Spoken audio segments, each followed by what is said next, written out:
Hi, it's Lori from Coast to Coast Craft Girls coming to you from the West Coast. Today I wanted to share a really fun card that I made. It's kind of a lattice front card. It's open in the back, but you could put vellum behind it if you don't like that sort of open look, especially because if you were going to put a sentiment on the inside, it might show a little bit. So if you wanted to put vellum behind, you could do that. But I actually like the look like this. And this uses, the hummingbird is from Honeybee Stamps. It's a layering die. They give you great instructions, so it's super easy to follow. And the flowers are from Altenew, Sulfur Cosmos flower, which I just picked up on sale recently, and put those on there. And it's super easy to make. It's just, part of a sheet, just about an 8.5 by 11 sheet of paper, and then the flowers and the little hummingbird. So let me show you how it's made. So we start with a sheet of paper. So I had an 8.5 by 11, and I cut it. This is the 8.5 side. I cut it at 5, and then score at 7, and that gives you a 5 by 7 card base with this little top piece that comes over. Then I cut strips, and the other one I cut literally 1/2 inch strips. These are actually a little bit wider because I was using my guillotine and it doesn't go to a 1/2 inch. So, and these two are 6 inches and these are 5 inches. So these are the ones that are going to go down, and then the 5-inch ones are going to go across. And the way that I did this, I actually inked the edges of this with a dark brown. This is a Harmony Water Reactive Friar Brown, but I just inked the edges basically just like that, just to give it some depth. And we're going to glue these on, and the way that I did it is just kind of line it up on something so you know you're getting them straight. And I want to get this, and I put them 1 inch in, so just put some glue 1 inch in, and then these, because this is 5 by 7, I know these are going to have to go down and end at 14.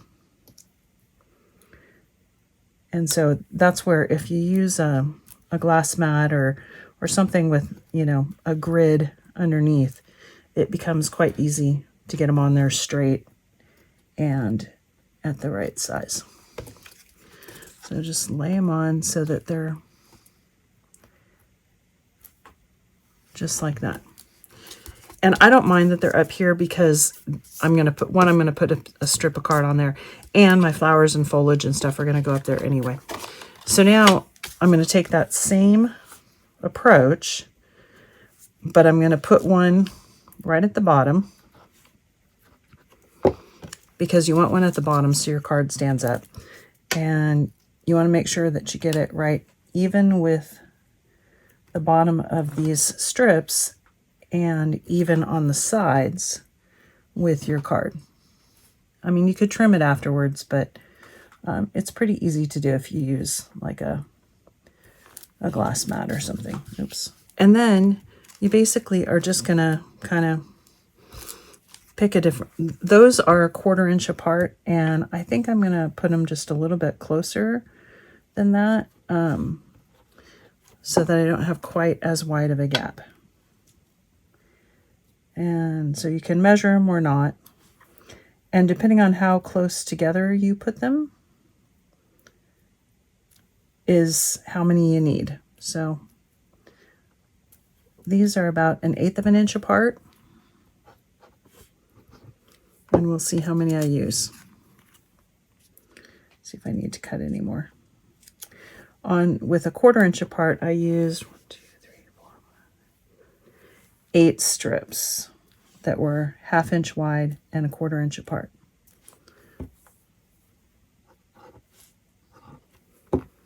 These are a little, not quite 3/4 of an inch this way, but they're closer to 3/4 than 1/2.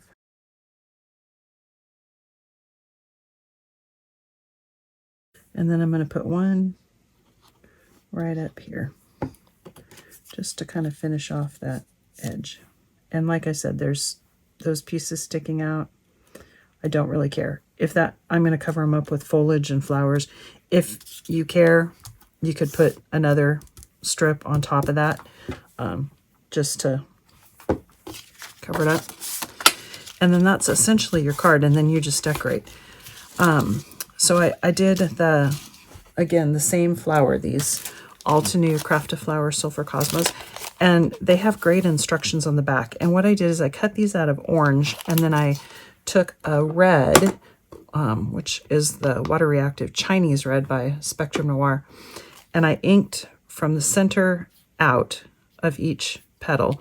And then their keyhole system is so easy. You just line up the little cutout in the middle, and they go together so fast. I love the keyhole system. And so I've got 4 flowers, and I usually do odd numbers, but I found that 4 was about as many as you're going to fit on there. And then I've got some foliage here, and then I'm going to decide where I'm going to put my... So decide where you're going to put your bird. I'm going to put my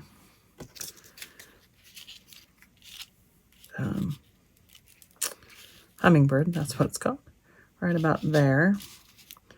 I'm going to put one flower here, flower there, one down here, and one up there. And I'm just kind of making an arch around the bird.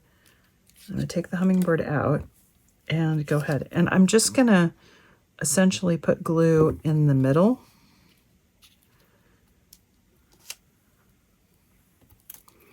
And then I'm going to add some greenery while I'm at it.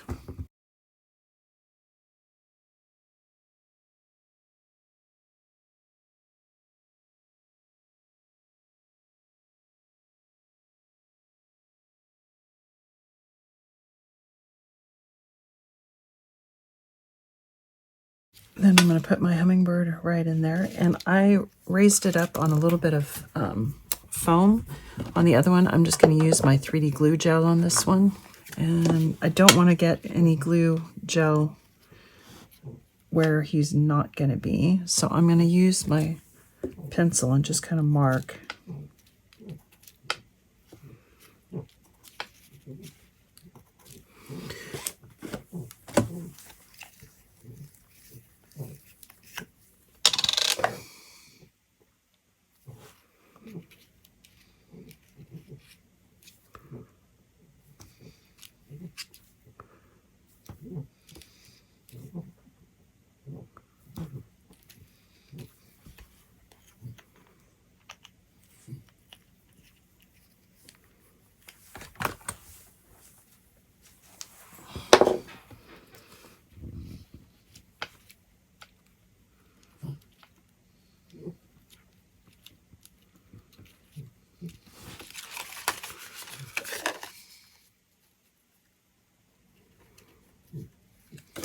And there we go.